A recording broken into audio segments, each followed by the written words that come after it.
കള്ളക്കടൽ പ്രതിഭാസത്തെ തുടർന്ന് കേരള തീരത്ത് ഓറഞ്ച് അലർട്ട് തുടരുകയാണ്. തിരുവനന്തപുരം ജില്ലയിലെ തീരദേശ മേഖലകളിൽ കടലാക്രമണത്തെ തുടർന്ന് നിരവധി വീടുകളിൽ വെള്ളം കയറി. മുതലപ്പുഴി ഭാഗത്തുള്ളവരെ മാറ്റിപ്പാർപ്പിച്ചു.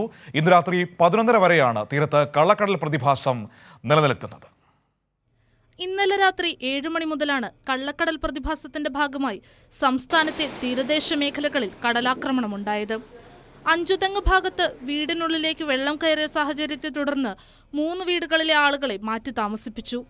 ശേഷം ഇന്ന് രാവിലെയോടെ വീണ്ടും ശക്തമായ തിരമാലകൾ കടൽഭിത്തി കടന്ന് റോഡിലേക്ക് വരികയായിരുന്നു. മുതലപ്പുഴി, താഴംവള്ളി, പൂത്തറ മേഖലകളിലെ നിരവധി വീടുകളിലേക്ക് വെള്ളം കയറി. 12 മണി സമയമായപ്പോൾ ഭയങ്കരമായ ശക്തിയായിട്ട് കഴിച്ചു. അമ്മ ഇവിടെ പെര കുറഞ്ഞിട്ടിരുന്നു വെള്ളം പോകാൻ. ഇതിൻ്റെ അകത്തും കയറി അമ്മ തൈ കട്ടിൽ കിടന്നു. ഈ വയ്യാത്ത അമ്മ എവിടെ ഓടി ഇറങ്ങും മക്കളെ?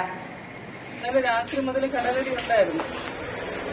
നമ്മൾ സാധനം വീട്ടിൽ ഉള്ളതുകൊണ്ടൊന്നും പോകാൻ പറ്റില്ല. ചിലരെ മാത്രം സേഫ്റ്റി ആയിട്ട് വീട്ടിൽ ഇട്ടായിരുന്നു രാത്രി. പിന്നെ രാവിലെ ഒരു 7:30 മണിയായപ്പോഴാണ് ആ ടൈല് ജനലിന്റെ താഴെ ഉള്ളതെല്ലാം പൊട്ടി ഇങ്ങോട്ട് വീടിന്റെ അകത്തുകൂടെ കയറിയാണ് ഫ്രണ്ട് വരെ വന്നത്. ശക്തമായ തിരമാലയിൽ കടൽഭിത്തിയും വീടുകളും തകർന്ന നിലയിലാണ്.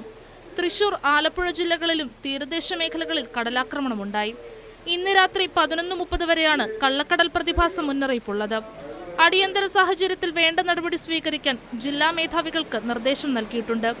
തീരദേശ മേഖലയിൽ ഓറഞ്ച് അലർട്ട് നിലനിൽക്കുന്നതിനാൽ തീരദേശത്തുള്ളവർ അതീവ ജാഗ്രത പാലിക്കണമെന്നും ദേശീയ സമുദ്രസ്ഥിതി പഠന ഗവേഷണ കേന്ദ്രം മുന്നറിയിപ്പ് നൽകിയിട്ടുണ്ട്. കൈരളി ന്യൂസ്, തിരുവനന്തപുരം.